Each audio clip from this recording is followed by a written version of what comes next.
37 சங்கீதம் 4வது வசனத்தில், கர்த்தரிடத்தில் மன மகிழ்ச்சியாயிரு, அவர் உன் இருதயத்தின் வேண்டுதல்களை உனக்கு அருள் செய்வார். உங்க இருதயத்துல நிறைய வேண்டுதல்கள் இருக்கிறது, வெளியில யாருக்கும் தெரியாது.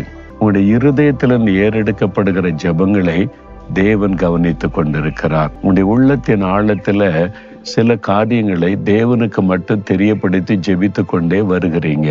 இப்போ ஆண்டவர் உங்களுக்கு வாக்கு கொடுக்கிறார், என் மகனே மகளே, உன் இருதயத்தின் வேண்டுதல்களை நான் உனக்கு அருளி செய்வேன். உன் அந்தரங்கத்துல இருதயத்தில் ஆசைப்பட்டு வேண்டிக் கொள்றதுல கட்டாயம் உனக்கு அருளி செய்வேன்.